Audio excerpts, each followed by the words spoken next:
सभी इन्वेस्टर्स का आज के इस खास एनालिसिस में स्वागत है।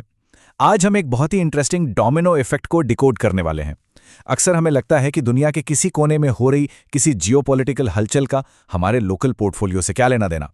लेकिन आज के इस एक्सप्लेनर में हम देखेंगे कि कैसे दुनिया भर की हलचलें और बड़े इंस्टीट्यूशनल कदम हमारे लोकल शेयर बाजार के मौकों से बिल्कुल गहराई से जुड़े हुए हैं।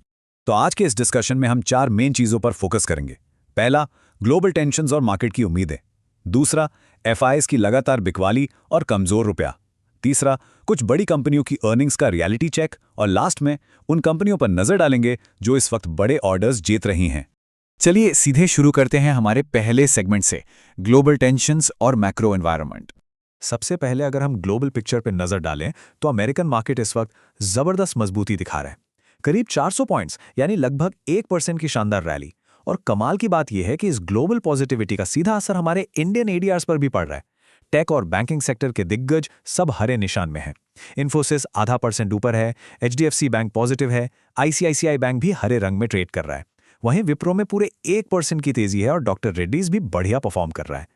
अब सवाल उठता है कि अचानक ये तेजी आई कहां से? तो बिना किसी तरफदारी के अगर हम पर्दे के पीछे चल रही कूटनीति यानी डिप्लोमेसी की ताज़ा रिपोर्टिंग देखें तो अमेरिका और ईरान के बीच एक संभावित ड्राफ्ट डील की सुगबुगाहट हो रही है। और इस डील को क्रैक करने के लिए युद्ध विराम के लिए कतर की एक मीडिएशन टीम तेहरान में मौजूद है और साथ ही पाकिस्तान के आर्मी चीफ भी मध्यस्थता के लिए ईरान के दौरे पर हैं। और यहीं से शुरू होता है हमारा micro to micro domino effect. इसे ऐसे समझिए, अगर ये सीज फायर डील सक्सेसफुल हो जाती है तो हॉर्मूज जल डमरू मध्य पर लगा ब्लॉकेड हट सकता है। इससे क्या होगा? कच्चे तेल के दाम गिरेंगे। तेल गिरेगा तो हमारा रुपया स्टेबल होगा और जैसे ही रुपया स्टेबल होगा, लोकल मार्केट्स में बड़े संस्थानों की जो भारी बिकवाली चल रही है वो अपने आप धीमी पड़ जाएगी, एक के बाद एक, बिल्कुल एक डोमिनो की तरह। अब इसी डोमिनो इफेक्ट से जुड़ा है हमारा दूसरा पॉइंट, एफआईआई इसकी भारी बिकवाली और कमजोर रुपया।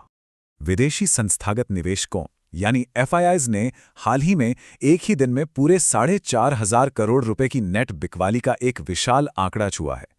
जरा सोचिए, सिर्फ एक दिन में। यह साफ दिखाता है कि वो बाजार में थोड़ी बहुत खरीदारी तो कर रहे हैं, लेकिन सच्चाई यह है कि वो उससे कई ज्यादा तेजी से अपनी पुरानी होल्डिंग्स को बेचकर पैसा बाहर निकाल रहे हैं। और इस भयंकर बिकवाली के पीछे का असली मुजरिम कौन है? वो है हमारी करेंसी की कमजोरी। रुपया इस वक्त भारी दबाव में है और लगातार 97, फिर 96 और अब 95 की रेंज में संघर्ष कर रहा है। ये करेंसी वीकनेस ही वो मेन रीजन है जो एफआईआईज को दुनिया के दूसरे बेहतर और खुले मार्केट्स की तरफ धकेल रही है। जब तक कोई बड़े स्ट्रक्चरल फैसले नहीं लिए जाते, ये कैपिटल फ्लाइट रोकना काफी मुश्किल होने वाला है। खैर, ये तो हुई मैक्रो लेवल की बातें।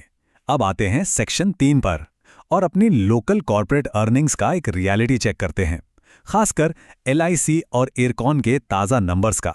सबसे पहले एलआईसी को देखते हैं। इन्होंने पूरे 23,467 करोड़ रुपए का ईयरली प्रॉफिट डिक्लेयर किया है और साथ में 10 रुपए का डिविडेंड भी। ये नंबर्स देखने में कितने ज्यादा शानदार लगते हैं ना? लेकिन यहीं पर एक कैच है जिसे हम कहते हैं लॉ ऑफ लार्ज नंबर्स। असल में एलआईसी जितनी विशाल कंपनी के लिए ग्रोथ अब एक तरह का जाल बन चुकी है। जरा सोचिए, इतने बड़े बेस पर अगर वो 100 करोड़ रुपए का एक्स्ट्रा प्रॉफिट भी कमा ले तो परसेंटेज के हिसाब से वो ना के बराबर ही रजिस्टर होता है।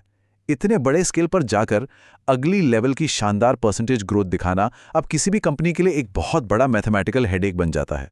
वहीं दूसरी तरफ इरकॉन इंटरनेशनल का डेटा हमें एक अलग ही सबक देता है। यहाँ क्वार्टर ऑन क्वार्टर नंबर्स देखने में काफी अच्छे लग रहे हैं क्योंकि रेवेन्यू रिकग्निशन की साइकिल ही कुछ वैसी होती है। लेकिन रुकिए, जब हम ईयर ऑन ईयर रियलिटी देखते हैं तो कहानी बिल्कुल पलट जाती है।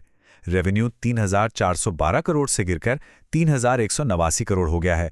प्रॉफिट और अर्निंग्स पर शेयर यानी ईपीएस में भी साफ तौर पर भारी गिरावट है। इसीलिए सिर्फ क्वार्टरली एक्सपेक्टेशंस के भरोसे बैठना एक बहुत बड़ा ट्रैप हो सकता है। चलिए अब पास्ट की अर्निंग्स से निकलकर फ्यूचर की ग्रोथ पर चलते हैं। सेक्शन 4, वो कंपनियां जो इस वक्त बड़े ऑर्डर्स हासिल कर रही हैं। क्योंकि सच तो यही है कि फ्रेश ऑर्डर बुक्स ही किसी भी कंपनी के फ्यूचर की असली लाइफलाइन होती हैं।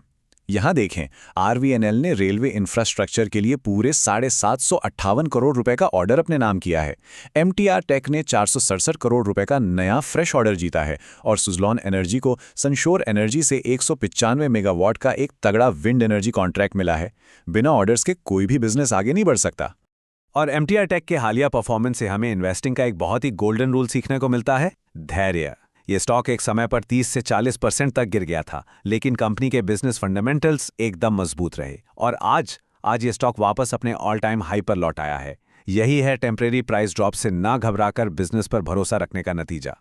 तो अब इन सब का हमारे अगले मार्केट ओपनिंग पर क्या असर होगा? अभी के लिए गिफ्ट निफ्टी करीब 23,815 के लेवल पर ट्रेड कर रहा है, यानी ग्लोबल ऑप्टिमिज्म के चलते पिछले क्लोज से लगभग 100 पॉइंट्स के शानदार गैप अप ओपनिंग के साफ संकेत मिल रहे हैं। लेकिन, और ये एक बड़ा लेकिन है, हम सब इन्वेस्टर्स ये अच्छे से जानते हैं कि शुक्रवार की सारी पॉजिटिव न्यूज़ वीकेंड के किसी भी नए डेवलपमेंट से पल भर में डिरेल हो सकती है। तो आज का सबसे बड़ा सवाल यही है, क्या वीकेंड की ये कूटनीतिक कोशिशें इतनी मजबूत साबित होंगी कि सोमवार की सुबह मार्केट के इस गैप अप को सस्टेन कर सकें? क्या ये तेजी टिक पाएगी या फिर कोई नई खबर बाजार का रुख मोड़ देगी? इन सारे डेवलपमेंट्स पर पैनी नजर रखना ही इस वक्त सबसे सही रणनीति है। मिलेंगे आपसे अगले एनालिसिस में।